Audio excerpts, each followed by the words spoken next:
नमस्कार दोस्तों, कैसे हैं आप सभी। मैं विष्णु कुमार आप सभी का अपने YouTube चैनल के इस वीडियो पर हार्दिक स्वागत करता हूं। दोस्तों, इस वीडियो में मैं आप लोगों को मैट्रिक बिहार बोर्ड एग्जाम 2025 से संबंधित साइंस वाले सब्जेक्ट से जुड़े 80 VBI ऑब्जेक्टिव प्रश्न बताने वाला हूं। दोस्तों, ये सभी प्रश्न आप सभी के फाइनल एग्जाम के लिए बहुत ही उपयोगी होने वाले हैं, इसलिए आप लोग इस वीडियो को ध्यान से देखिएगा। मेरे द्वारा आंसर बताने से पहले आप लोग आंसर को बताइएगा, तभी पता चल पाएगा कि आपने 80 प्रश्नों में से कितने प्रश्नों का सही जवाब दे पाया है। तो चलिए बिना देर किए शुरू करते हैं अपने आज के इस वीडियो क्लासेज को। दोस्तों, यहाँ पर पहला सवाल है, उत्तल दर्पण में आवर्धन का महत्तम मान है। उत्तल दर्पण में आवर्धन का महत्तम मान कितना होता है, यही आप सभी को बताना है। बताइएगा दोस्तों, उत्तल दर्पण में आवर्धन का महत्तम मान कितना होता है। अगर आपने बता दिया है तब तो ठीक है, अगर नहीं बताया है तो मैं आप सभी को बता देता हूँ। उत्तल दर्पण में आवर्धन का महत्तम मान होता है आधा, यानी कि 1/2। तो दोस्तों, यहाँ पर सही आंसर हो जाएगा ऑप्शन नंबर सी। ठीक है, जिन बच्चों ने ऑप्शन नंबर सी बोला था उनका बिल्कुल सही आंसर है। 2 नंबर सवाल में कहा गया है, प्रकाश संश्लेषण के लिए दृश्य प्रकाश स्पेक्ट्रम का सबसे प्रभावी रंग है। प्रकाश संश्लेषण के लिए दृश्य प्रकाश स्पेक्ट्रम का सबसे प्रभावी रंग कौन है, आपको उस रंग का नाम बताना है। तो दोस्तों, यहाँ पर 2 का सही आंसर होगा लाल। ठीक है, लाल रंग ही दोस्तों प्रकाश संश्लेषण के लिए दृश्य प्रकाश स्पेक्ट्रम का सबसे प्रभावी रंग है, इसलिए ऑप्शन नंबर ए को सेलेक्ट कर लेंगे।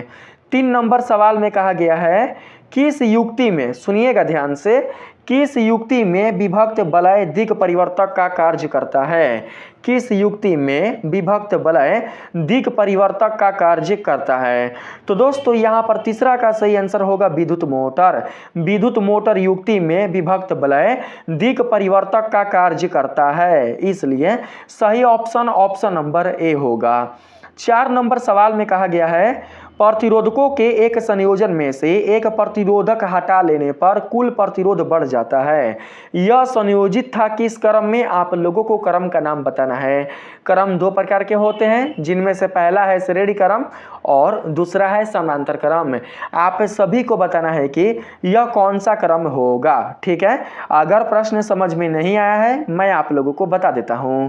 प्रश्न में बोला गया है, प्रतिरोधकों के एक संयोजन में से एक प्रतिरोधक हटा लेने पर कुल प्रतिरोध बढ़ जाता है। यह संयोजित था, तो आपको बताना है कि जो आपके प्रतिरोधक थे वो किस क्रम में संयोजित थे, वो संयोजन आप लोगों को बताना है। तो दोस्तों, यहाँ पर सही आंसर हो जाएगा 4 का ऑप्शन नंबर ए, यानी कि समानांतर क्रम संयोजन। ऑप्शन नंबर ए को सिलेक्ट कर लेंगे। अगर आपने ऑप्शन नंबर ए बताया है तो आपका बिल्कुल सही जवाब है। 5 नंबर सवाल में चलते हैं। यहाँ पर कहा गया है, नाभिकीय ऊर्जा प्राप्त करने के लिए निम्नलिखित में कौन आवश्यक है। नाभिकीय ऊर्जा प्राप्त करने के लिए कौन आवश्यक होता है, आप सभी को उसका नाम बताना है। ऑप्शन आपके सामने है, बताइए तो इसमें से कौन सा राइट ऑप्शन होगा। दोस्तों, इसमें से राइट ऑप्शन होगा यूरेनियम, यानी कि ऑप्शन नंबर बी 5 का सही आंसर होगा। अगर आपने यूरेनियम बताया है तो आपका जवाब सही है। ठीक है, 6 नंबर सवाल है, निम्नलिखित में से किस लेंस को अपसारी लेंस कहा जाता है। ऐसा वह कौन सा लेंस है जिसे अपसारी लेंस कहा जाता है। तो यहाँ पर 6 का सही आंसर होगा अवतल लेंस। अवतल लेंस को अपसारी लेंस कहते हैं और उत्तल लेंस को अभिसारी लेंस कहते हैं। यहाँ पर 6 का सही जवाब होगा ऑप्शन नंबर ए। ठीक है, यहाँ पर 7 नंबर सवाल में कहा गया है, एक प्रिज्म कितने सतहों से घिरा होता है। एक प्रिज्म कितने सतहों से घिरा होता है, आप लोगों को सतहों की संख्या बताना है। तो दोस्तों, यहाँ पर 7 का सही आंसर होगा ऑप्शन नंबर डी, यानी कि 5। एक प्रिज्म 5 सतहों से घिरा होता है। आप सभी को पता है दोस्तों कि 3 गो होता है आयताकार। ठीक है, तीन गो सतह होता है आयताकार प्रिज्म में, एगो फिर दूगो एगो नीचे तीन गो, आ दूगो होता है त्रिभुजाकार, तीन गो दूगो कितना हो गया 5 गो, 5 सतहों से एक प्रिज्म घिरा होता है, इसलिए सही आंसर ऑप्शन नंबर डी होगा। अगर आ जाए कि एक प्रिज्म में अधिक से अधिक कितने आयताकार सतह होते हैं तो आप बताना 3, एक प्रिज्म में अधिक से अधिक कितने त्रिभुजाकार सतह होते हैं तो आप लोग बताइएगा 2, ठीक है। 3 आयताकार सतह और 2 त्रिभुजाकार सतह एक प्रिज्म में होते हैं। यहाँ पर बात करते हैं दोस्तों 8 नंबर क्वेश्चन में, इसमें पूछा गया है जूल प्रति कूलाम किसके बराबर होता है।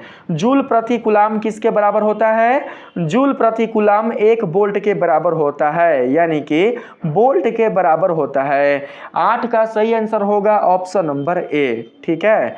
9 नंबर सवाल है चुंबकीय फ्लक्स का एसआई मात्रक है, बताइएगा चुंबकीय फ्लक्स का एसआई मात्रक क्या होता है। चुंबकीय फ्लक्स का एसआई मात्रक जल्दी जल्दी बताइए आप लोग, चुंबकीय फ्लक्स का एसआई मात्रक क्या होता है। चुंबकीय फ्लक्स का एसआई मात्रक होता है वेबर। 9 का सही आंसर होगा ऑप्शन नंबर सी। यदि आपने वेबर बताया है तो आप लोगों की तैयारी बहुत ही अच्छी है, ठीक है। चलिए 10 नंबर में चलते हैं। यहाँ पर 10 नंबर सवाल में कहा गया है दोस्तों जो दहन कर ऊष्मा उत्पन्न करते हैं उन्हें कहा जाता है। जो दहन कर ऊष्मा उत्पन्न करते हैं उन्हें क्या कहा जाता है दोस्तों, दहन कर जो ऊष्मा उत्पन्न करते हैं उन्हें कहा जाता है ईंधन। क्या कहा जाता है, ईंधन, ना कि इंजन। 10 का सही आंसर होगा ऑप्शन नंबर बी। 11 नंबर सवाल में कहा गया है किस दृष्टि दोष के निवारण के लिए अवतल लेंस का प्रयोग किया जाता है। आप सभी को दृष्टि दोष का नाम बताना है। वैसा वह कौन सा दृष्टि दोष है जिसके निवारण के लिए अवतल लेंस का प्रयोग किया जाता है। तो दोस्तों यहाँ पर 11 का सही आंसर हो जाएगा ऑप्शन नंबर बी, यानी कि निकट दृष्टि दोष है।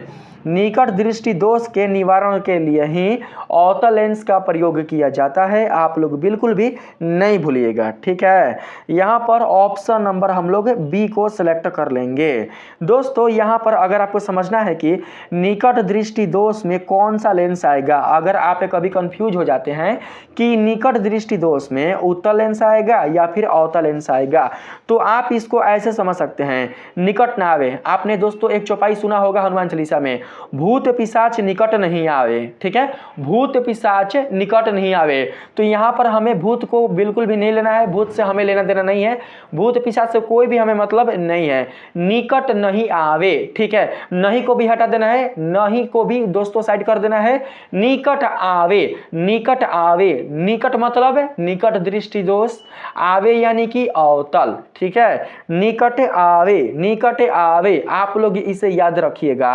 निकट दृष्टि दोष में केवल और केवल अवतल लेंस का ही प्रयोग किया जाता है। अगर आप इतना कंफर्म हो जाते हैं कि निकट दृष्टि दोष में अवतल लेंस का प्रयोग किया जाता है तो आप दोस्तों इजीली बता सकते हैं कि दूर दृष्टि दोष में उत्तल लेंस का प्रयोग किया जाएगा। दूर दृष्टि दोष में किस लेंस का प्रयोग किया जाएगा, दूर दृष्टि दोष में उत्तल लेंस का प्रयोग किया जाएगा, ठीक है। यहां पर चलते हैं आगे। यहाँ पर बोला गया है 12 नंबर सवाल में, और एक दृष्टि दोष और है दोस्तों, उसका नाम है जरा दृष्टि दोष है। उसमें कौन सा लेंस का प्रयोग किया जाता है, उसमें दोस्तों किया जाता है बेलनाकार लेंस का प्रयोग, ठीक है। जरा दृष्टि दोष में जिस लेंस का प्रयोग किया जाता है उसका नाम है बेलनाकार लेंस। और एक दोष और होता है जिसका नाम है अबिंदुकता, उसमें दोस्तों प्रयोग होता है बाइफोकल लेंस, ठीक है। आप लोग याद रखिएगा, बिल्कुल भी दोस्तों आप लोगों की जो तैयारी होगी वो कमजोर नहीं हो सकती है, ठीक है। यहां पर 12 नंबर सवाल में कहा गया है दूर दृष्टि दोष वाले मनुष्य के चश्मे में होता है। लीजिए यहाँ पर आइए गया, दूर दृष्टि दोष वाले मनुष्य के चश्मे में कौन सा लेंस होता है, तो दोस्तों यहाँ पर हो जाएगा उत्तल लेंस। 12 का सही आंसर ऑप्शन नंबर बी, जो मैंने आप लोगों को बताया वही क्वेश्चन यहाँ पर आ चुका है, ठीक देख सकते हैं आप लोग। 13 नंबर में बोला गया है लघुपतन के समय परिपथ में विद्युत धारा का मान होता है। लघुपतन के समय परिपथ में विद्युत धारा का मान क्या होता है, यही आप लोगों को बताना है।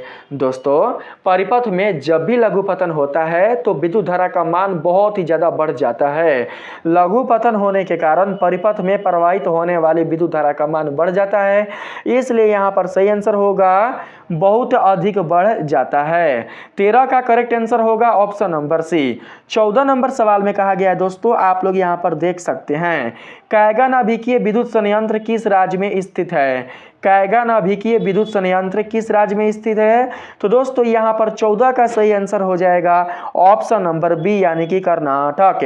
क से कर्नाटक याद रखिएगा, कैगा यानी कि क से कर्नाटक, बिल्कुल भी भूलना नहीं है। कैगा नाभिकीय विद्युत संयंत्र कर्नाटक राज्य में स्थित है, इसलिए 14 का सही आंसर ऑप्शन नंबर बी होगा। 15 नंबर सवाल है, हजामत बनाने के लिए किस दर्पण का लेंस नहीं आया है, दर्पण आया है। हजामत बनाने के लिए किस दर्पण का प्रयोग किया जाता है। दोस्तों, हजामत जो है वो समतल दर्पण से भी बन जाता है और अवतल दर्पण से भी बन जाता है, लेकिन बिल्कुल भी उत्तल दर्पण को उसमें नहीं लिया जाता है। हजामत बनाने के लिए केवल और केवल 2 ही दर्पण का प्रयोग किया जाता है, जिसका नाम है अवतल दर्पण और समतल दर्पण। यहाँ पर दोस्तों अगर हम देखें तो यहाँ पर देख सकते हैं ऑप्शन में लिखा हुआ है उपरयुक्त तीनों बिल्कुल भी नहीं होगा। अगर रहता ऑप्शन में सी और बी और सी दोनों, तो आप लोग ऑप्शन नंबर डी को सिलेक्ट कर सकते थे, लेकिन यहाँ पर दोस्तों उपयुक्त तीनों दिया है, तीनों दर्पण का बिल्कुल भी प्रयोग नहीं होता है, इसलिए 15 का यहाँ पर सही आंसर हम लोग ऑप्शन नंबर बी को ले लेंगे। ज्यादातर सैलूनों में आप जाइएगा तो वहां पर अवतल दर्पण ही लगा रहता है, या फिर जो लड़की मेकअप कराने के लिए जाती है तो वहां पर ब्यूटी पार्लर में भी अवतल दर्पण ही लगा रहता है, इसलिए हम लोग ऑप्शन नंबर बी को सिलेक्ट कर लेंगे। 16 नंबर सवाल में कहा गया है, निकट दृष्टि दोष में किस लेंस का प्रयोग होता है। निकट दृष्टि दोष में किस लेंस का प्रयोग होता है। क्वेश्चन यहाँ पर रिपीट हो चुका है, मैंने आप लोगों को अभी बताया निकट दृष्टि दोष में अवतल लेंस का प्रयोग होता है, इसलिए सही आंसर ऑप्शन नंबर बी होगा। 17 नंबर सवाल है, लेंस की क्षमता का एसआई मात्रक होता है। लेंस की क्षमता का एसआई मात्रक क्या होता है। लेंस की क्षमता का एसआई मात्रक डायऑप्टर होता है। क्या होता है, डायऑप्टर। ऑप्शन नंबर ए आपका करेक्ट आंसर होगा। अगर आपने डायऑप्टर बताया है तो आपका जवाब बिल्कुल सही है। यहाँ पर दोस्तों आगे जो प्रश्न है 18 नंबर, इसमें कहा गया है प्रकाश की किरणों के समूह को कहते हैं। प्रकाश के किरणों के समूह को क्या कहा जाता है।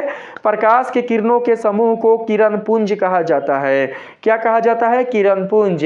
अगर ऑप्शन में किरण माला भी आ जाए तो आप लोग बिल्कुल भी दोस्तों मत कंफ्यूज होना, क्योंकि किरण पुंज और किरण माला बिल्कुल भी अलग अलग नहीं है। यहाँ पर दोस्तों सही आंसर ऑप्शन नंबर बी होगा। 19 नंबर सवाल है, किसी माध्यम में छोटे छोटे कणों के निलंबन को कहा जाता है। किसी माध्यम में छोटे छोटे कणों के निलंबन को क्या कहा जाता है, आप सभी को उसका नाम बताना है। तो दोस्तों यहाँ पर 19 का सही आंसर होगा कोलाइड। किसी माध्यम में छोटे छोटे कणों के निलंबन को कोलाइड कहा जाता है, और यहाँ पर हमारा सही आंसर होगा ऑप्शन नंबर ए। अगर आपने ऑप्शन नंबर ए बताया है 19 नंबर का, तो दोस्तों आपका जवाब बिल्कुल सही है। 20 नंबर में देखते हैं कितने बच्चे सही बताते हैं। ठीक है, यहाँ पर दोस्तों देखिए 20 नंबर में कहा गया है ओम के नियम निहित है। ओम के नियम निहित है। ओम के नियम किसमें निहित है, बताइए कौन सा संबंध ओम के नियम को दोस्तों यहाँ पर दर्शा रहा है। कौन सा संबंध ओम के नियम को दर्शा रहा है, आप लोग जल्दी जल्दी बताइए। ठीक है, यहाँ पर दोस्तों जो सही आंसर हो जाएगा 20 का, वो हो जाएगा ऑप्शन नंबर बी, यानी कि बी बराबर आई आर। बी नहीं होगा, भी बराबर आई आर। ठीक है, विभवांतर बराबर हो जाएगा विद्युत धारा इंटू रेजिस्टेंस, यानी कि प्रतिरोध। यहाँ पर हमारा ऑप्शन नंबर बी सही आंसर होगा। ठीक है, चलते हैं यहाँ पर 21 नंबर में। 21 नंबर सवाल है, विद्युत धारा की प्रबलता का एसआई मात्रक है। चलिए बताइए जी, विद्युत धारा की प्रबलता का एसआई मात्रक क्या होता है? विद्युत धारा की प्रबलता का एसआई मात्रक होता है दोस्तों एम्पियर। 21 का यहाँ पर सही आंसर हो जाएगा ऑप्शन नंबर ए, ठीक है, एम्पियर। 22 नंबर सवाल में कहा गया है, विद्युत धारा उत्पन्न करने की युक्ति को कहते हैं। विद्युत धारा उत्पन्न करने की युक्ति क्या कहलाती है? विद्युत धारा उत्पन्न करने की युक्ति जनित्र कहलाती है, यानी कि डायनेमो कहलाती है। यहाँ पर 22 का सही आंसर होगा ऑप्शन नंबर ए। अगर आपने डायनेमो यानी कि जनित्र को बता दिया था पहले ही, मेरे द्वारा बताने से पहले ही, तो दोस्तों आपका जवाब बिल्कुल सही है। आपने अपनी तैयारी बहुत ही अच्छी कर रखी है। यहाँ पर 23 नंबर सवाल में चलते हैं। यहाँ पर बोला गया है, निर्गत किरण एवं अभिलंब के बीच के कोण को कहते हैं। निर्गत किरण एवं अभिलंब के बीच के कोण को क्या कहा जाता है? आपको उस कोण का नाम बताना है दोस्तों। निर्गत किरण एवं अभिलंब के बीच के कोण को कहा जाता है निर्गत कोण। कैसे आपने समझा था? आपतित किरण और अभिलंब के बीच के कोण को क्या कहा जाता है? आपने समझा था ना, आपतित किरण और अभिलंब के बीच का कोण आपतन कोण कहलाता है। आपतित किरण से बना आपतन कोण और परावर्तित किरण से बना परावर्तन कोण। अभिलंब तो तीनों में ही आएगा, आपतन कोण, परावर्तन कोण, निर्गत कोण, तीनों में ही अभिलंब आएगा। बस दोस्तों किरण के नाम के आधार पर ही कोण के नाम चेंज हो जाएंगे। अगर यहाँ पर निर्गत किरण आया है तो इसका मतलब यह हुआ कि हमारे पास जो कोण मिलेगा वो मिलेगा निर्गत कोण, ना कि आपतन कोण और ना कि परावर्तन कोण। यहाँ पर 24 नंबर सवाल में कहा गया है, धारा मापने के यंत्र को कहते हैं। धारा मापना वाला जो यंत्र है उसे क्या कहा जाता है? तो उसे कहा जाता है आमीटर। आमीटर एक ऐसी युक्ति है जो किसी परिपथ में प्रवाहित होने वाली विद्युत धारा को मापती है, विद्युत धारा के माप को प्रदर्शित करती है। इसलिए 24 का सही आंसर ऑप्शन नंबर ए होगा। 25 नंबर सवाल है दोस्तों, आवेश का मात्रक है। आवेश का मात्रक बताइए जी, आप लोग जल्दी जल्दी बताइएगा, आवेश का मात्रक क्या होता है? आवेश का मात्रक होता है कूलाम। क्या होता है? कूलाम, ठीक है। यहाँ पर सही ऑप्शन नंबर ए होगा। 26 नंबर सवाल है, नवीकरणीय ऊर्जा का स्रोत है। बताइए जी, नवीकरणीय ऊर्जा का स्रोत क्या होगा? दोस्तों जब वीडियो समाप्त हो जाएगा ना, जब आप लोग पूरा वीडियो देख लीजिएगा, आपका 80 प्रश्न कंप्लीट हो जाएगा, तो दोस्तों आप लोग लास्ट में कमेंट सेक्शन में बताइएगा कि आपने 80 में से कितने प्रश्नों का सही जवाब दे पाया है। वो भी ईमानदारी से, दिखाने के लिए नहीं कि हमने 80 में 80 दे दिया है, 80 में 60 दे दिया है, नहीं, ऐसा बिल्कुल भी नहीं। 80 में आपने जितना प्रश्न का सही जवाब दिया होगा उतना ही संख्या आप लोग लिखिएगा ईमानदारी पूर्वक, ठीक है। अगर मैं देखूंगा कि आपकी तैयारी अगर अच्छी है तो बहुत ही अच्छी बात है, अगर देखूंगा कि आपकी तैयारी बहुत ही कमजोर है तो मैं दोस्तों और भी ज्यादा अपने इस चैनल पर मेहनत करूंगा आप सभी के लिए, ठीक है। इसलिए आप लोग वीडियो के कमेंट सेक्शन में जरूर बताइएगा कि आपने टोटल प्रश्नों में से कितने प्रश्नों का सही जवाब दे पाया है।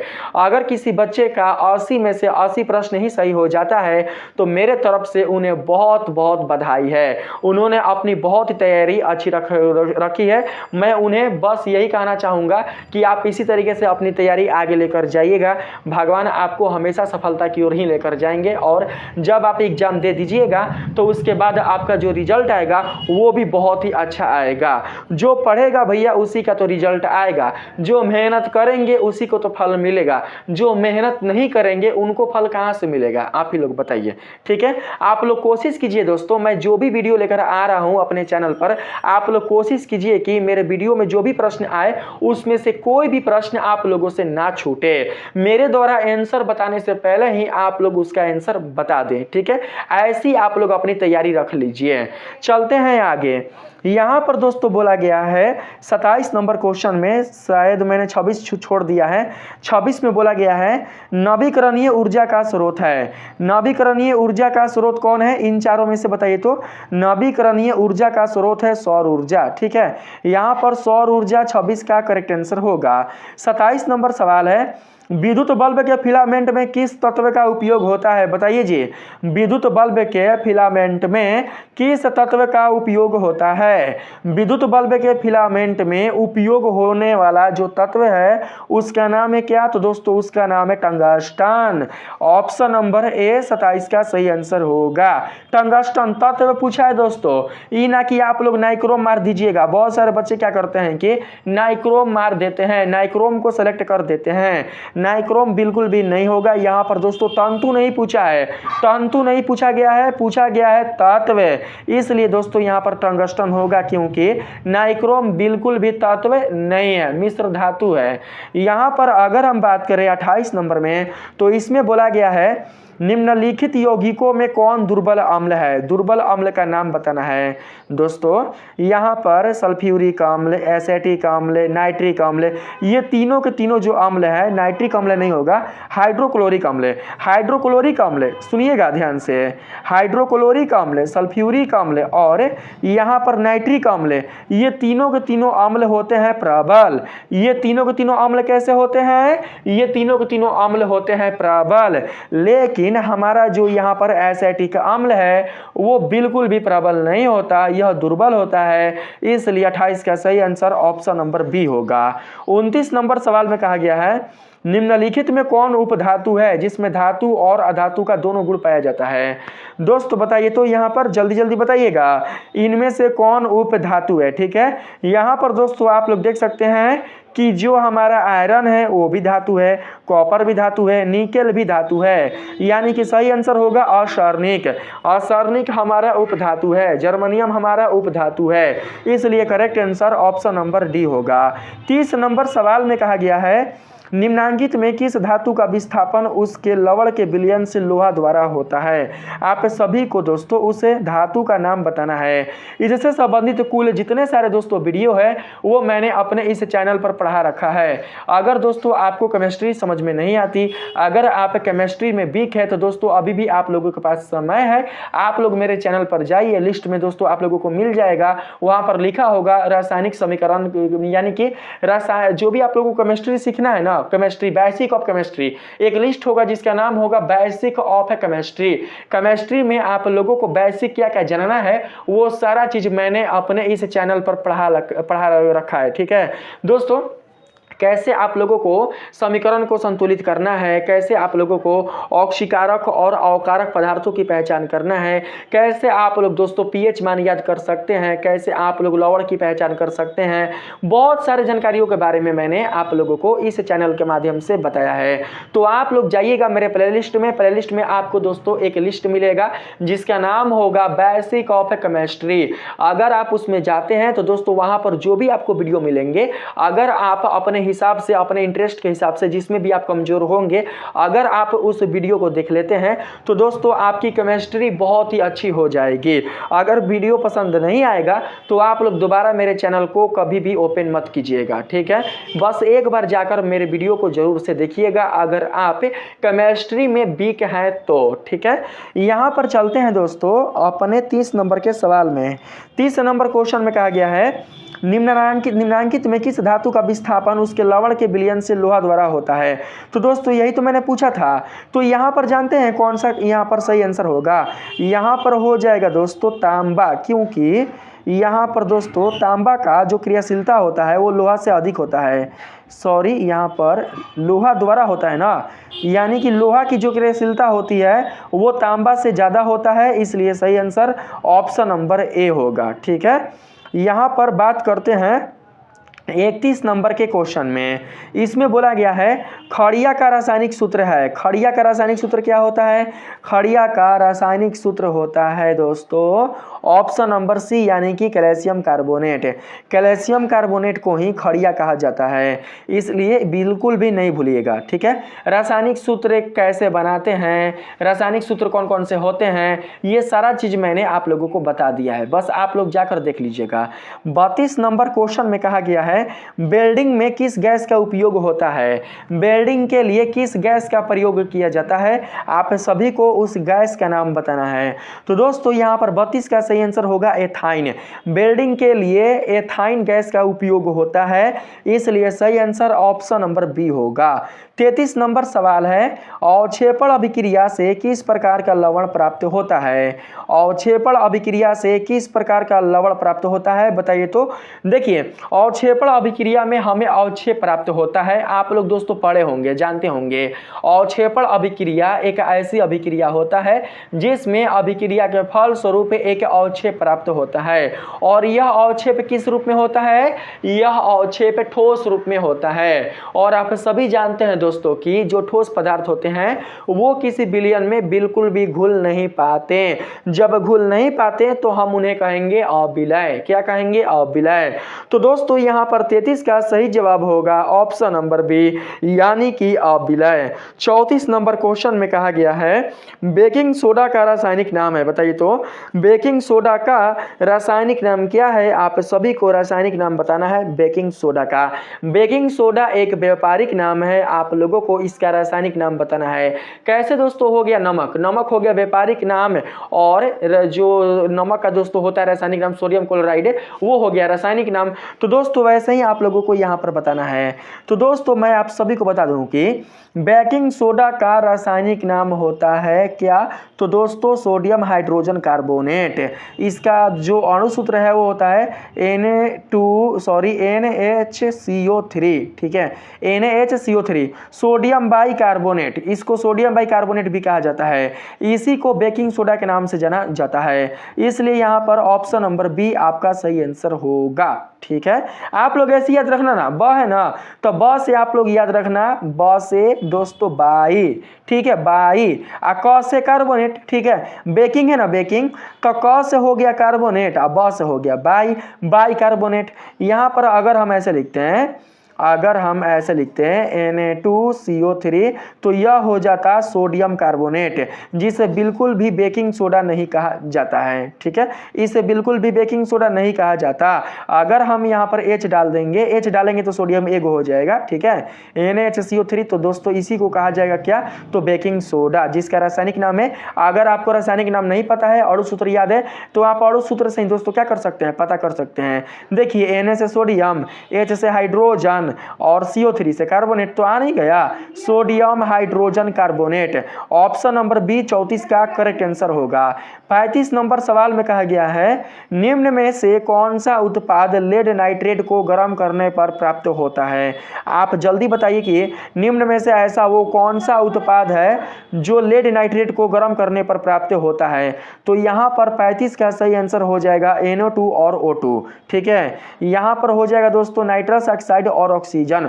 ऑप्शन नंबर डी आपका सही आंसर होगा। 36 नंबर सवाल में है, निम्नलिखित में कौन विजातीय यौगिक है? जल्दी बताइए, निम्नलिखित में कौन विजातीय यौगिक है? तो दोस्तों यहाँ पर सही आंसर हो जाएगा 36 का option number D, plaster of Paris, चूना पत्थर, खड़िया, संगमरमर, ये तीनों एक ही है। ठीक है, चूना पत्थर को ही संगमरमर कहा जाता है और चूना पत्थर को ही खड़िया कहा जाता है। तीनों का अणु सूत्र एक ही होता है, क्या? Calcium carbonate, CaCO3। लेकिन यहाँ पर जो प्लास्टर ऑफ पेरिस है वो दोस्तों अलग हो जाता है। 36 का सही आंसर ऑप्शन नंबर डी होगा। 37 नंबर सवाल में कहा गया है, निम्नांकित में से किस धातु को किरोसिन में डुबो कर रखते हैं? दोस्तों बताइएगा आप लोग, किस धातु को किरोसिन में डुबो कर रखा जाता है? दोस्तों जो धातु अति क्रियाशील होता है, अति क्रियाशील मतलब बहुत ही क्रियाशील, जिसको वायु के संपर्क में लाते ही वो जल सके। ठीक है दोस्तों, जिस धातु को वायु में लाने से उसमें आग लग जाती है, वही धातु क्या होती है? वही धातु दोस्तों अति क्रियाशील होती है। और वैसे ही धातु को केरोसिन तेल में डुबा कर रखा जाता है ताकि दोस्तों उसमें बिल्कुल भी आग ना लग सके। तो यहाँ पर सही आंसर होगा सोडियम। सोडियम हमारा एक ऐसा धातु है जिसकी क्रियाशीलता बहुत ही दोस्तों तीव्र होती है। अगर आप इसे वायु में लाते हैं तो वायु के संपर्क में आते ही सोडियम में आग लग जाती है, इसलिए सोडियम को केरोसिन में डुबा कर रखा जाता जाता है, इसलिए 37 का correct answer option number A होगा। 38 नंबर सवाल है, कौन सा अधातु कमरे के ताप पर द्रव होता है, ना कि यहाँ पर धातु पूछा गया है। दोस्तों यहाँ पर अधातु है, बताइए तो कौन सा अधातु कमरे के ताप पर द्रव होता है। तो दोस्तों यहाँ पर सही आंसर हो जाएगा ब्रोमीन। ठीक है, यहाँ पर सही आंसर क्या होगा, ब्रोमीन, क्योंकि ब्रोमीन दोस्तों अधातु है। अगर धातु पूछता ना कौन सा धातु कमरे के ताप पर द्रव अवस्था में रहता है तो आप लोग पारा बताते, लेकिन यहाँ पर अधातु है तो यहाँ पर पारा बिल्कुल भी नहीं होगा, यहाँ पर होगा ब्रोमीन। 38 का सही आंसर ऑप्शन नंबर ए होगा। 39 नंबर सवाल है, सीसा और टीन की मिश्र धातु को कहते हैं। सीसा और टीन की मिश्र धातु को क्या कहा जाता है, बताइए। सीसा और टीन से मिलकर कौन सा मिश्र धातु बनता है, आप सभी को उस मिश्र धातु का नाम बताना है। तो दोस्तों आपने अगर ऑप्शन नंबर ए बताया है तो आपने बिल्कुल सही बताया है। सीसा और टीन ये दोनों मिलकर सोल्डर मिश्र धातु का निर्माण करते हैं, इसलिए सही आंसर ऑप्शन नंबर ए होगा। 40 नंबर सवाल में कहा गया है, निम्नलिखित में से किसे चाकू से काटा जा सकता है। जो धातु दोस्तों बहुत ही मुलायम होते हैं, बहुत ही दोस्तों कोमल होते हैं, उन्हें ही चाकू से काटा जा सकता है। और ये धातु कौन है, ये धातु है दोस्तों सोडियम, पोटेशियम और लिथियम। ठीक है, तो यहाँ पर दोस्तों देखिए यहाँ पर हो जाएगा कौन, तो लिथियम हो जाएगा, क्योंकि पोटेशियम तो है ही नहीं, सोडियम तो है ही नहीं, लिथियम है ना है। तो ऑप्शन नंबर आपका ए करेक्ट होगा 40 का। बात करते हैं 41 नंबर के क्वेश्चन में। इसमें बोला गया है, इथिलीन में कार्बन कार्बन के बीच 2 आबंध मौजूद है, जिनमें क्या होता है, आप लोग देख लीजिए और बताइए कि 41 का कौन सा सही ऑप्शन होगा। दोस्त बताइएगा, ठीक है। अगर आपने बता दिया है आंसर तब तो ठीक है, अगर नहीं बताया है तो मैं अभी बता देता हूँ। 41 का यहाँ पर सही आंसर होगा एक सिग्मा और एक पाई। ठीक है, इथिलीन में कार्बन कार्बन के बीच 2 आबंध मौजूद है, जिनमें एक होता है सिग्मा और एक होता है पाई। यहाँ पर सही आंसर होगा ऑप्शन नंबर ए। जिन बच्चों ने ऑप्शन नंबर ए सिलेक्ट कर लिया था वो बच्चे बिल्कुल भी सही आंसर का जवाब दे पाए हैं, यानी कि क्वेश्चन का सही आंसर दे पाए हैं। यहाँ पर 42 नंबर क्वेश्चन में कहा गया है, ईथेन में कितने सहसंयोजक आबंध हैं। ईथेन में कितने सहसंयोजक आबंध हैं। तो दोस्तों यहाँ पर सही आंसर क्या होगा, यहाँ पर सही आंसर होगा ऑप्शन नंबर डी, यानी कि 7 सहसंयोजक आबंध है। ठीक है, ईथेन है दोस्तों, ईथेन, ठीक ना। आपने दोस्तों मेथेन, एथेन ये सब पढ़ा है ना, तो उसी के माध्यम से दोस्तों आप लोगों को बताना है। यहाँ पर देखिए मेथेन, मेथ, एथ, प्रो पता है ना, तो दोस्तों यहाँ पर हम एथेन लेकर चलते हैं। एथेन के लिए क्या हो जाएगा, यहाँ पर C2 और 2 दूनी के 4 2 6, यही ना होगा जी, C2H6, इसी को ना कहेंगे हम क्या, तो इसको कहेंगे हम लोग एथेन। एथेन की जगह पर यहाँ पर इथेन आ चुका है। तो दोस्तों अगर हम इसको ऐसे तोड़ें, अगर ऐसे तोड़ें तो आप देख सकते हैं 2 यहाँ पर कार्बन हो गया, एक इधर ऊपर, फिर नीचे, फिर इधर हाइड्रोजन, फिर इधर हाइड्रोजन, फिर इधर हाइड्रोजन। गिनिएगा आप लोग यहाँ पर आबंध को, 1 गो, 2 गो, 3 गो, 4 गो, 5 गो, 6 गो, 7 गो, हो गया ना 7 गो। तो यहाँ पर सही आंसर होगा 7। ठीक है, ऐसे आप लोग दोस्तों बस इसी तरीके से आप लोग समझकर सही ऑप्शन को आप लोग चूज कीजिएगा, ये ना कि हबड़ा कर। ऐसा नहीं है कि किसी के बातों पर आकर आप ऑप्शन नंबर सी को सिलेक्ट कर दीजिएगा, आप ऑप्शन नंबर बी को सिलेक्ट कर लीजिएगा, ऐसा बिल्कुल भी नहीं।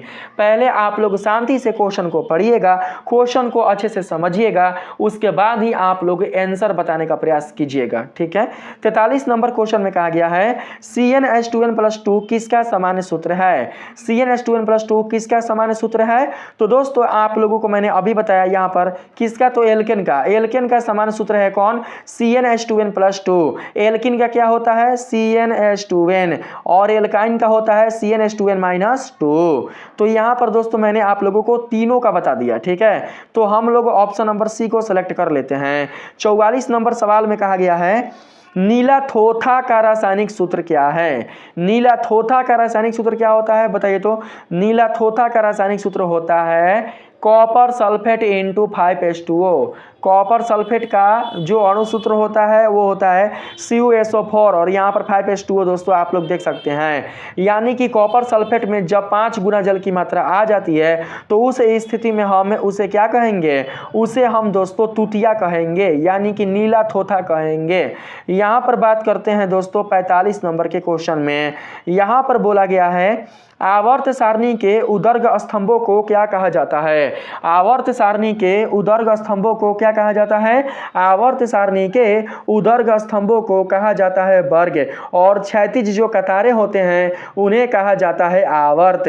तो दोस्तों हमें यहाँ पर स्तंभ बताना है ना, तो यहाँ पर सही आंसर क्या होगा, सही आंसर ऑप्शन नंबर ए यानी कि वर्ग होगा।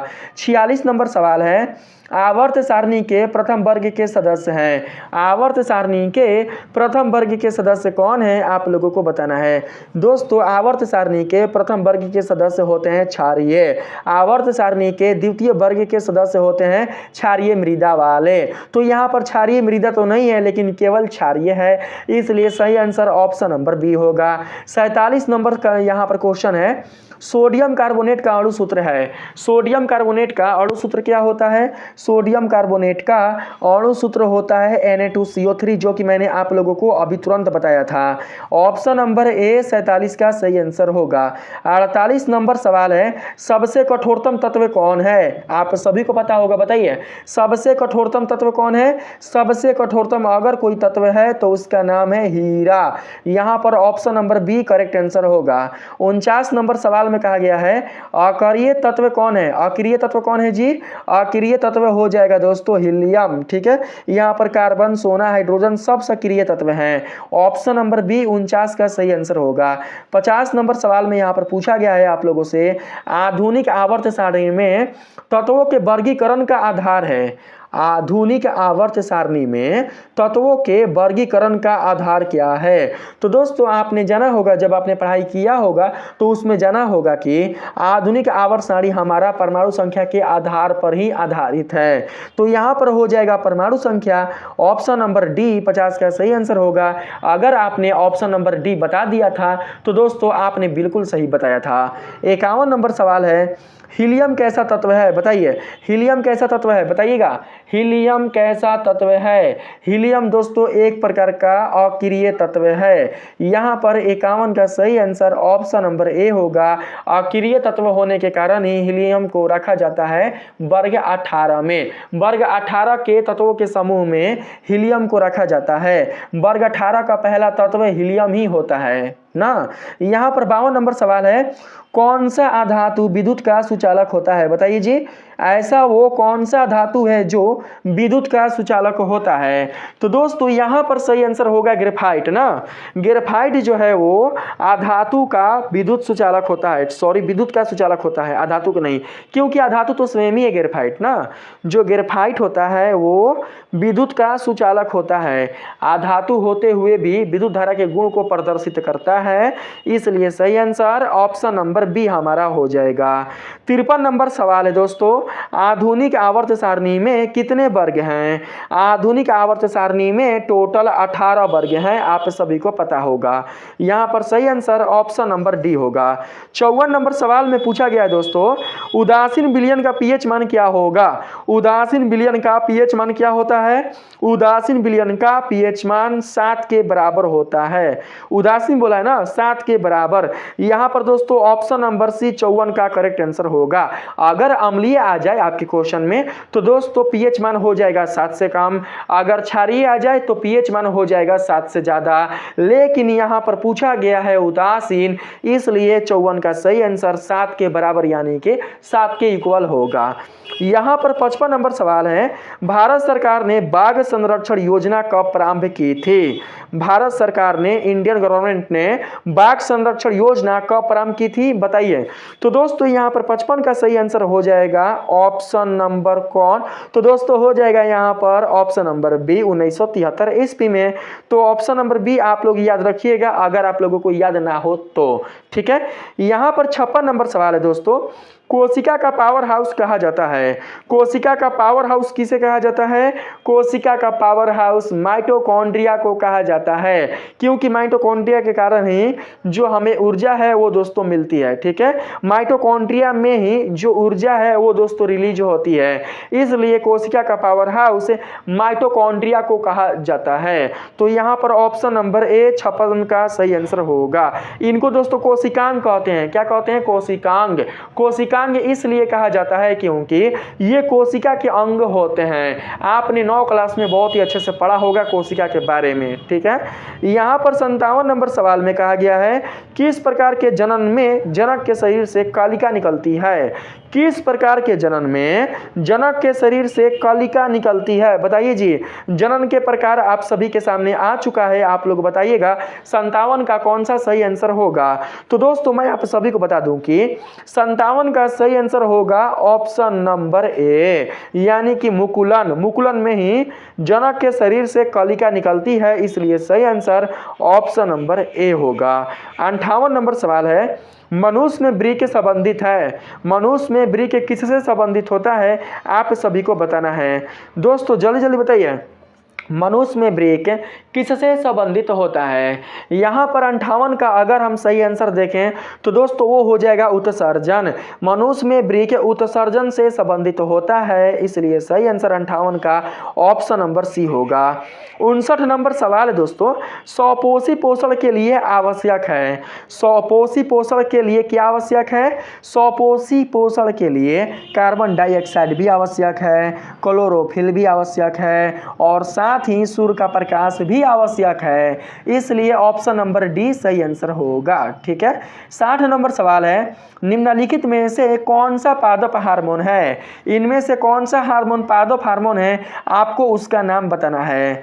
दोस्तों यहाँ पर एस्ट्रोजन, इंसुलिन, थायरोक्सिन, ये तीनों हार्मोन दोस्तों हो जाएंगे किसके? तो जंतु के। ठीक है, मानव शरीर के, जंतु शरीर के हो जाएंगे हार्मोन, लेकिन अगर हम बात करें साइटोकाइनिन का तो यह हार्मोन हो जाएगा पादप वाला, यानी कि पेड़ पौधों में ये हार्मोन पाए जाते हैं, इसलिए सही answer option number D cytokinin होगा। 61 नंबर सवाल है दो तंत्रिका कोशिका के मध्य खाली स्थान को कहते हैं। दो तंत्रिका कोशिका के मध्य खाली स्थान को क्या कहा जाता है? दो तंत्रिका कोशिका के मध्य जो खाली स्थान होता है उसे दोस्तों कहा जाता है सिनेप्टिक दरार। क्या कहा जाता है? सिनेप्टिक दरार। 61 का सही आंसर ऑप्शन नंबर बी होगा। 62 नंबर सवाल है फूलों में नर प्रजनन अंग होता है। फूलों में नर प्रजनन अंग होता है, किस में होता है बताइएगा। 62 का यहाँ पर सही आंसर क्या होगा जी? 62 का सही आंसर होगा पुंकेसर। क्या होगा? पुंकेसर। नर से क्या मतलब हुआ? नर से मतलब हुआ पुल्लिंग। ठीक है, नर को पुल्लिंग बोलेंगे और मादा को स्त्रीलिंग बोलेंगे। तो दोस्तों यहाँ पर आप लोग नर से क्या समझिएगा? नर से आप लोग पुल्लिंग समझिएगा और पुल्लिंग के लिए आ जाएगा पुंकेसर, ना कि स्त्रीकेसर। ऑप्शन नंबर ए 62 का सही आंसर होगा। अगर आपने पहले ही बता दिया था तब तो बहुत ही अच्छा है। 63 नंबर सवाल है मनुष्य के आहार नाल में अवशेषी अंग है। मनुष्य के आहार नाल में अवशेषी अंग कौन है बताइएगा। मनुष्य के आहार नाल में जो अवशेषी अंग है उसका नाम है अपेंडिक्स। ठीक है, अपेंडिक्स दोस्तों हमारे आहार नाल में एक अवशेषी अंग है जिसका कोई भी काम नहीं है। अगर आपको बायोलॉजी समझ में नहीं आता तो मैं बायोलॉजी को बहुत ही अच्छे तरीके से अपने इस चैनल पर पढ़ाया हूँ, आप लोग प्ले लिस्ट में जाकर बहुत ही अच्छे तरीके से पढ़ सकते हैं। सारा चीज़ें सीरीज से है। ठीक है, आप लोगों को बिल्कुल भी इधर उधर भागने की जरूरत नहीं है, आप नोट्स भी कर सकते हैं, नोट्स के हिसाब से ही मैंने पढ़ाया है।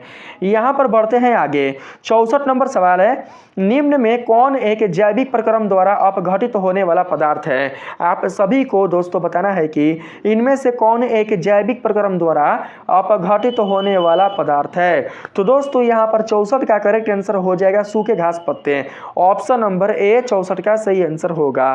65 नंबर सवाल में कहा गया है मुकुलन द्वारा अलैंगिक जनन होता है। मुकुलन द्वारा अलैंगिक जनन किस में होता है बताइए। हाइड्रा में होता है कि शैवाल में होता है कि मटर में होता है कि प्लाज्मोडियम में होता है। तो दोस्तों अगर आपको पता है तब तो ठीक है, अगर जिनको नहीं पता मैं बता देता हूं। 65 का सही आंसर यहां पर हो जाएगा ऑप्शन नंबर ए, हाइड्रा में होता है। ऑप्शन नंबर यहां पर ए आपका करेक्ट आंसर होगा। ठीक है, यहां पर दोस्तों हम लोग चलते हैं 66 नंबर सवाल में। इसमें बोला गया है स्त्री केसर के आधारीय भाग को कहते हैं। स्त्री केसर के आधारीय भाग को क्या कहा जाता है? स्त्री केसर के आधारीय भाग को कहा जाता है दोस्तों अंडाशय। ऑप्शन नंबर बी सही आंसर होगा। 67 नंबर सवाल है, पराग कोष में होते हैं, पराग कोष में पराग कण होते हैं। 68 नंबर सवाल में यहाँ पर पूछा गया है, आप लोग देख सकते हैं दोस्तों। 68 नंबर सवाल आपके सामने आ चुका है। निम्नलिखित में कौन एमिनो अम्ल के विखंडन से बनता है? इनमें से कौन एमिनो अम्ल के विखंडन से बनता है, आपको उसका नाम बताना है। तो दोस्तों यहाँ पर 68 का करेक्ट आंसर हो जाएगा ऑप्शन नंबर डी, यानी कि बी और सी। यहाँ पर कार्बन मोनोऑक्साइड और यहाँ पर अमोनिया दोनों ही क्या होते हैं? दोनों ही दोस्तों बनते हैं किससे? तो एमिनो अम्ल के विखंडन से। ठीक है, ऑप्शन नंबर डी सही आंसर होगा। 69 नंबर सवाल है, लिंग गुणसूत्र का पूर्ण जोड़ा पाया जाता है।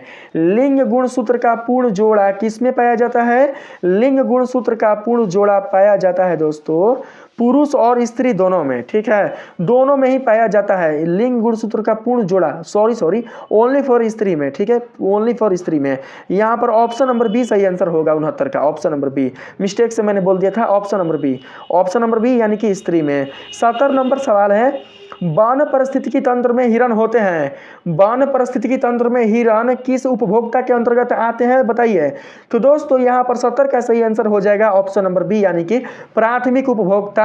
बाह्य परिस्थितिकी तंत्र में हिरण प्राथमिक उपभोक्ता के अंतर्गत आते हैं, इसलिए सही आंसर ऑप्शन नंबर बी होगा। 71 नंबर सवाल है, पुष्प का कौन सा भाग फल बनाता है, बताइए। तो पुष्प का कौन सा भाग फल बनाता है? तो दोस्तों यहाँ पर सही आंसर होगा अंडाशय। पुष्प का अंडाशय वाला भाग ही फल बनाता है। 72 नंबर सवाल है, कोशिका झिल्ली किस प्रकार की झिल्ली है? कोशिका झिल्ली किस प्रकार की झिल्ली है? कोशिका झिल्ली अर्धपारगमय झिल्ली है। तभी ना दोस्तों रक्त का प्रवाह हो पाता है, तभी ना दोस्तों वायु का जो हम श्वसन से जो भी वायु लेते हैं, ऑक्सीजन लेते हैं, उसका प्रवाह हो पाता है। तो यहाँ पर 72 का सही आंसर होगा अर्धपारगमय। ऑप्शन नंबर सी सही आंसर होगा। 73 नंबर सवाल में कहा गया है, मस्तिष्क का कौन से भाग में गंध पहचानने का केंद्र है? मस्तिष्क का ऐसा वो कौन सा भाग है जहां पर गंध पहचानने का केंद्र है? ठीक है, तो दोस्तों ये हो जाएगा 73 का सही ऑप्शन। कौन? तो हो जाएगा अग्र मस्तिष्क, ऑप्शन नंबर बी सही आंसर होगा। 74 नंबर सवाल है, प्रथम मासिक धर्म का प्रकट होना कहलाता है। अगर किसी भी स्त्री को, किसी भी अगर युवती को पहला बार अगर मासिक धर्म में आता है तो उसे क्या कहा जाता है, आप लोगों को यही बताना है। तो दोस्तों यहाँ पर सही आंसर हो जाएगा ऑप्शन नंबर बी, यानी कि मेनार्थे। ऑप्शन नंबर बी सही आंसर होगा। 75 नंबर सवाल में कहा गया है, निम्नलिखित में कौन गुरुत्वानुवर्तन का उदाहरण है? निम्नलिखित में कौन गुरुत्वानुवर्तन का उदाहरण है? तो दोस्तों यहाँ पर 75 का सही आंसर क्या होगा? जड़ की वृद्धि। ठीक है, जड़ की वृद्धि ही गुरुत्वानुवर्तन का उदाहरण है। ऑप्शन नंबर बी सही आंसर होगा। ठीक है, यहाँ पर दोस्तों चलते हैं आगे। अगर आप भूल जाइएगा तो ऐसे याद रखिएगा। देखिए, जो जब गुरुत्व देख रहे हैं, गुरुत्व किस में होता है? गुरुत्व होता है पृथ्वी। और जो पेड़ का जड़ है वो किस में रहता है? वो भी रहता है पृथ्वी में, यानी कि धरती में। तो दोस्तों यहाँ पर क्वेश्चन कहा गया है, निम्नलिखित में कौन गुरुत्वानुवर्तन का उदाहरण है? तो आप लोग समझ लीजिएगा, गुरुत्व होता है किसमें? तो पृथ्वी में, यानी कि गुरुत्व बल होता है पृथ्वी में। पृथ्वी अपने गुरुत्व बल के कारण ही किसी वस्तु को अपनी ओर आकर्षित करती है। और पेड़ का कौन सा भाग होता है भैया? पेड़ का ऐसा वो कौन सा भाग है जो कि पृथ्वी में होता है, धरती में होता है? तो आप सभी जानते हैं कि पेड़ का जड़ वाला भाग पृथ्वी में होता है। तो दोस्तों यहाँ पर जहां पर भी आप लोगों को जड़ दिखाई देगा, आप लोग उसे सेलेक्ट कर लीजिएगा, यानी कि जड़ की वृद्धि बिल्कुल भी भूल नहीं सकते हैं। चलते हैं 76 नंबर के क्वेश्चन में। यहां पर बोला गया है, परजीवी पौधा का एक उदाहरण है। परजीवी पौधा का एक उदाहरण कौन है, बताइए। तो परजीवी पौधा का एक उदाहरण है अमरबेल। ठीक है, 76 का सही आंसर हो जाएगा option number C. Option number C आपका करेक्ट आंसर होगा, क्योंकि अमरबेल ही एक परजीवी पौधा है। यह अपने से भोजन बिल्कुल भी नहीं बनाता, बल्कि दूसरे के पौधों खाने का मतलब ये हुआ कि जो दूसरे पौधे होते हैं वहां से यह अपना भोजन प्राप्त करता है। 77 नंबर के क्वेश्चन में कहा गया है, एटीपी में फास्फेट की संख्या कितनी होती है? एटीपी में फास्फेट की संख्या कितनी होती है? एटीपी में फास्फेट की संख्या होती है 3। ठीक है, 3 होती है संख्या फास्फेट की एटीपी में। ऑप्शन नंबर सी 77 का करेक्ट आंसर होगा। 78 नंबर बताइएगा, पादप हार्मोन का एक उदाहरण है, बताइए तो इसमें से कौन सा ऐसा वो हार्मोन है जो कि पादप से संबंधित है? तो दोस्तों 78 का यहाँ पर सही जवाब होगा IAA। ठीक है, अगर आपने बताया है तो बहुत ही सही आपने बताया है। ऑप्शन नंबर ए 78 का सही आंसर होगा। 79 नंबर सवाल है, खुला परिवहन तंत्र पाया जाता है। खुला परिवहन तंत्र किस में पाया जाता है? खुला परिवहन तंत्र पाया जाता है तितली में। यहाँ पर 79 का सही आंसर होगा ऑप्शन नंबर बी। 80 नंबर सवाल में कहा गया है दोस्तों, द्विखंडन पाया जाता है। देखिए बोला गया है द्विखंडन पाया जाता है। द्विखंडन किस में पाया जाता है? द्विखंडन दोस्तों पाया जाता है जीवाणु में। ऑप्शन नंबर सी 80 का करेक्ट आंसर होगा।